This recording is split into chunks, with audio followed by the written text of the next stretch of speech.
और ये बहुत बड़े बहरूपिया, ये घंटे घंटे अपना चादर का रंग भी बदलता।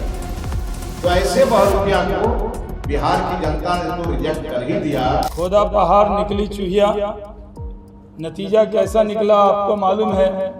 हर जगह जमानत जब्त हुई, लेकिन माहौल जमानत जब्त वाला सोशल मीडिया पे नहीं बनाया था। 4.5 करोड़ कहां से लाती है? ये सीधी मनी लॉन्ड्रिंग और चुनावी भ्रष्टाचार का आयोग की नज़र से बचने के लिए ठगी का सारा पैसा सीधे अपने खाते में न देकर अलग अलग शेल फर्जी कंपनी के जरिए सोशल मीडिया पर करोड़ों रुपए लगाए जा रहे हैं। ये लंदन से भी लड़ाई लड़ रहे हैं, दिल्ली के बसंत कुंज से भी लड़ रहे हैं, और यहाँ तो एयर में लड़ ही रहे हैं सब आपको। और साथ ही साथ जब भी कोई पोस्ट जा रहा है सोशल मीडिया पर, तो ये पूरा बॉट के माध्यम से मशीन गाली दे रहा है, आदमी नहीं है। नमस्कार, मेरा नाम गौरव है और आप सुर बिहार देख रहे हैं। देखिए, प्रशांत किशोर की मुश्किलें बढ़ने वाली है। यूँ कहें कि प्रशांत किशोर को लेकर भाजपा अब जो है तटस्थ हो गई है। आपको बता दें कि भाजपा के जो कद्दावर नेता हैं शहनवाज हुसैन, बिहार सरकार के मंत्री शिक्षा मंत्री मिथिलेश तिवारी ने आज निर्वाचन आयोग से मुलाकात की है। मुलाकात के दौरान उन्होंने निर्वाचन आयोग को एक पत्र दिया है और पत्र में साफ जाहिर किया है कि 40 लाख की लिमिट है बाकी पूर्व विधानसभा उपचुनाव में खर्च करने की, जिसको प्रशांत किशोर लिमिट क्रॉस कर दिए हैं। लिमिट क्रॉस करके लगभग करोड़ों रुपए बाकी पूर्व विधानसभा उपचुनाव में खर्च कर रहे हैं। क्या कुछ कह रहे हैं शहनवाज हुसैन और मंत्री मिथिलेश तिवारी, पहले उनके बयान को सुनिए। सोचिए कि 5 लाख की कंपनी जिसके पास न कोई दफ्तर है न कर्मचारी है, ये चुनाव के ठीक पहले 4.5 करोड़ कहां से लाती है?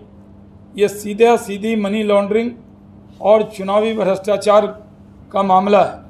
इसी तरह हज़ारों फर्जी बॉट अकाउंट बनाकर सोशल मीडिया पर झूठ फैलाकर चुनाव लड़ रहे हैं। प्रशांत किशोर के पास ज़मीन पर वास्तविक जनता का कोई समर्थन नहीं है। अपने कृत्रिम लहर गढ़ने के लिए नकली बॉट कंप्यूटर जनरेटेड अकाउंट का सहारा लिया जा रहा है।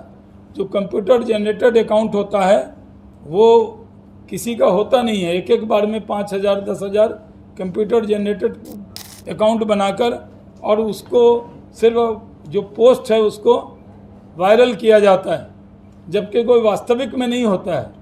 और ये काम पिछले विधानसभा में भी उन्होंने किया था। इसलिए सोशल मीडिया पे जो दिख रहा था और जो ज़मीन पे वोट में दिखा, उसमें ज़मीन और आसमान का अंतर है। और इसी वजह से जो कंप्यूटर जनरेटेड अकाउंट का सहारा लिया जा रहा है सोशल मीडिया की इन कंपनी। आज भारतीय जनता पार्टी का एक प्रतिनिधिमंडल चुनाव आयोग से मिला है और जिस प्रतिनिधिमंडल में श्री मिथिलेश तिवारी जी, श्री जीवेश मिश्रा जी, श्री जनक राम जी, दानिश इकबाल जी और राकेश ठाकुर जी उस प्रतिनिधिमंडल से मिले। जैसा कि आप सभी को मालूम है, बांकीपुर उपचुनाव में प्रशांत किशोर चुनाव लड़ने आए। पिछले विधानसभा चुनाव में भी वो चुनाव लड़ने आए थे। सोशल मीडिया से लेकर मीडिया में ऐसा स्पेस बनाया था जैसे लगे कि चुनाव के मैदान में हर जगह उनका उम्मीदवार जीत रहा है। लेकिन खोदा पहाड़ निकली चूहिया, नतीजा कैसा निकला आपको मालूम है। हर जगह जमानत जब्त हुई, लेकिन माहौल जमानत जब्त वाला सोशल मीडिया पे नहीं बनाया था, क्योंकि वो जितना बोलते थे उससे ज़्यादा पैसा खर्च करते थे।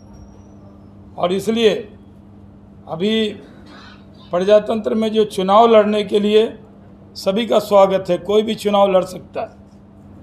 लेकिन जिस तरह से वो पैसे के दम पर फर्जी सोशल मीडिया अकाउंट चलाकर जनता को बहकाने की कोशिश कर रहे हैं, इस विषय को लेकर को अभी हम सब ने एक ज्ञापन भी दिया है, जिसमें भारत निर्वाचन आयोग ईसीआई के नियम में बहुत स्पष्ट है कि विधानसभा चुनाव हो या उपचुनाव हो, किसी भी प्रत्याशी के लिए अधिकतम चुनावी खर्च की सीमा सिर्फ और सिर्फ 40 लाख है।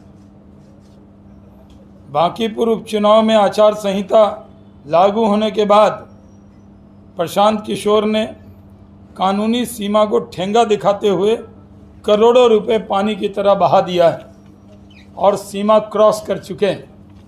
उसके प्रमाण भी हम लोगों ने चुनाव आयोग को दे दिए।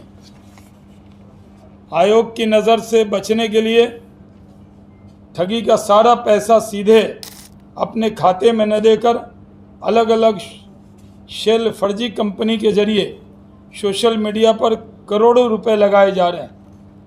जनता को भ्रमित करने के लिए फर्जी सोशल मीडिया अकाउंट बनाकर पैसे से इन्फ्लुएंसर को खरीदकर चुनाव लड़ा जा रहा है। इस इन्फ्लुएंसर को लगभग 20,000 से 30,000 प्रति वीडियो देकर उनसे मन मुताबिक बयान खरीदे जा रहे हैं। अगर उनके सभी पेजों को खर्चों का अंदाज़ा लगाया जाए तो ये करोड़ों में होगा। ये कोई पहली बार नहीं हुआ है। 2025 विधानसभा चुनाव में भी उन्होंने करोड़ों रुपए ऐसे ही लगाए थे। ये सारा खेल प्रशांत किशोर की कुछ फर्जी कंपनियों द्वारा किया जा रहा है, जिसमें simple sense analytics private limited, news light house LLP नामक कुछ कंपनियां शामिल हैं, जिसके प्रमाण हम लोगों ने चुनाव आयोग को दिए। गौर करने वाली बात यह है कि simple sense analytics private limited और न्यूज़ लाइट हाउस LLP दोनों का रजिस्ट्रेशन का जो पता है वो 31 पश्चिम मार्ग वसंत विहार नई दिल्ली 110057 है। ध्यान देने वाली बात यह है कि प्रशांत किशोर की पत्नी की company Vedas venture private limited का पता भी इसी परिसर में, इसी बिल्डिंग में 2nd फ्लोर पश्चिम मार्ग वसंत विहार दिल्ली में ही है। इसका मतलब यह है कि सब प्रशांत किशोर की प्रॉक्सी बेनामी कंपनियां हैं जो चुनाव में करोड़ों रुपए लगा रही है और ये पैसा प्रशांत किशोर का ही है। आप लोगों को जानकारी के लिए बता दूं कि सिंपल सेंस एनालिटिक्स अक्टूबर 2023 में बनी एक प्राइवेट लिमिटेड कंपनी है, जिसकी चुकता जो पूंजी मात्र 5 लाख रुपए है। इंटरनेट या सोशल मीडिया पर इसका कोई स्वतंत्र व्यावसायिक वजूद और क्लाइंट पोर्टफोलियो नहीं है। मैट 30185 इसकी लोकेशन सीधे लंदन में दर्ज है। ये लंदन से भी लड़ाई लड़ रहे हैं, दिल्ली के बसंत कुंज से भी लड़ रहे हैं और यहां तो एयर में लड़ ही रहे हैं। सब आपको, और साथ ही साथ जब भी कोई पोस्ट जा रहा है सोशल मीडिया पर तो ये पूरा बॉट के माध्यम से मशीन गाली दे रहा है, आदमी नहीं है। पूरी तरह उसको एक सिस्टम से गाली गलौज कराया जा रहा है। और मुझे याद है कि जब पार्लियामेंट का चुनाव चल रहा था तो इन्होंने अपने आप को पूरा न्यूट्रल दिखाया और इनके 200 ये इसी प्रकार के 200 लोग अलग अलग चेहरा बना करके और बक्सर में भी दिखाई देते थे और चुनाव खत्म हुआ तो लापता हो गए। और इस बार जब विधानसभा का चुनाव चल रहा था तो आप लोगों को याद होगा कि इन्होंने एक घोषणा किया था कि नीतीश कुमार को अगर 25 सीटें आ जाएगी तो मैं राजनीति छोड़ दूंगा। नीतीश कुमार जी ने सरकार भी बनाई, मुख्यमंत्री भी बने। अब भाजपा की तरफ से सम्राट चौधरी जी को मुख्यमंत्री सौंप करके उनके बेटे भी आज मंत्री के रूप में काम कर रहे हैं और सबसे बड़े प्रचंड बहुमत से आज एनडीए की सरकार चल रही है। तो प्रशांत किशोर जी कहते कुछ है और करते कुछ है, कथनी और करनी में तो बड़ा अंतर है। दूसरी बात है कि ये जो representation of the people act है, इसका ये सीधा सीधा उल्लंघन कर रहे हैं, धोखा दे रहे हैं और एक बहुत बड़ी पॉलिटिकल साजिश कर रहे हैं। ये जो है वो नहीं, जो है वो नहीं दिख रहे हैं। मतलब ये, मैं तो ये कहूंगा अगर सामान्य भाषा में तो इन्होंने किसी से सुपारी ली है और इसीलिए आज ये इस प्रकार का भ्रम फैला करके ये चुनाव लड़ रहा है। बांकीपुर की जनता इनको वो धोबिया पाट देगी, ये जीवन भर याद रखेंगे। और दूसरी बात, करप्ट प्रैक्टिस का ये जीता जागता उदाहरण है। आप सोचिए, जहां इनकी पत्नी के नाम पे कंपनी है, ठीक उसी बिल्डिंग में एक दूसरी कंपनी है जो सीधे सीधे यहाँ फंड मैनेजमेंट कर रही है, प्रचार में अपना पूरी तरह से ताकत झोंके हुई है। उसका इस चुनाव से कोई लेना देना नहीं है। हम लोगों ने चुनाव आयोग को जाकर के, मुख्य चुनाव पदाधिकारी जो बिहार के हैं, उन्हें हम लोगों ने पूरा दस्तावेज दिया है। इनकी हालत है इसकी टोपी उसके सर करने की। और ये बहुत बड़े बहुरूपिया, ये घंटे घंटे अपना चादर बदलते हैं, चादर का रंग भी बदलते हैं। तो ऐसे बहुरूपिया को बिहार की जनता ने तो रिजेक्ट कर ही दिया। स्वर्गीय नवीन किशोर सिन्हा जी की ये धरती है और हमारे राष्ट्रीय अध्यक्ष, जो विश्व की सबसे बड़ी पार्टी के राष्ट्रीय अध्यक्ष हैं, जिसे भारतीय जनता पार्टी के सिरमौर के रूप में आज बैठे हैं, और बांकीपुर का एक एक कार्यकर्ता, एक एक जनता इस बात के लिए भी समर्थन बीजेपी को इस बार अलग से कर रही है कि बिहार को इतना बड़ा सम्मान भारतीय जनता पार्टी ने दिया।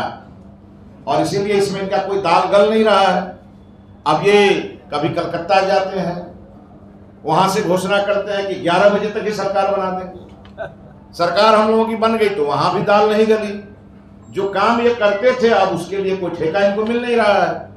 तो ये दूसरा ठेका लेकर के और चुनावी कैंडिडेट का बहाना ओढ़ करके और ये बीजेपी को हराने के लिए तरह तरह का प्रयोग कर रहे हैं। तो इनका तो चेहरा हम लोगों ने बेनकाब कर दिया है। और मैं आज आपको बताता हूं, यहां से जिस दिन चुनाव ये बुरी तरह हारेंगे तो आप देखेंगे किस प्रकार से हारेंगे। उसके बाद सीधे ही पंजाब की टिकट कटा के भागेंगे पंजाब। इसीलिए इनका इसके बाद का पंजाब का भी कार्यक्रम इनका बन चुका है। इसीलिए बांकीपुर की जनता को तो हम लोग ये सब बताना ही चाहते हैं, साथ में बिहार और देश की जनता को बताना चाहते हैं कि किस प्रकार से नटवर लाल प्रवृत्ति का व्यक्ति आज बिहार को बदनाम कर रहा है और देश के जो मानक कानून है उसको धर्ता बताते हुए साजिश कर करके और ईसीआई के नियम का उल्लंघन कर रहा है। और इसीलिए हम लोगों ने जाके आज चुनाव आयोग में इनके सारे काली करतूत को दिया है। आपने अभी मिथिलेश तिवारी के बयान को सुना है, शहनवाज हुसैन के बयानों को सुना है। उनका साफ तौर पर कहना है कि जिस प्रकार प्रशांत किशोर लिमिट क्रॉस करके पैसे खर्च कर रहे हैं, जनता के बीच में जा कर के जनता को पैसे देकर लुभाने का काम कर रहे हैं, मनी लॉन्ड्रिंग का भी उन्होंने आरोप लगाया है। तो तरह तरह के कई तरह के आरोप भी प्रशांत किशोर पर लगाए हैं, जिसके बाद अब देखना होगा कि क्या प्रशांत किशोर की मुश्किलें बढ़ जाती है या फिर निर्वाचन आयोग इस पर क्या कदम उठाता है। यह देखना दिलचस्प होगा। कांटे की टक्कर अभी बांकीपुर विधानसभा उपचुनाव में है, जिसको लेकर के भाजपा, राजद या फिर जनसुराज तीनों अपने अपने खुट्टे बांकीपुर में गाड़े हुए हैं। आपकी राय क्या है इस खबर पर कमेंट में ज़रूर दें।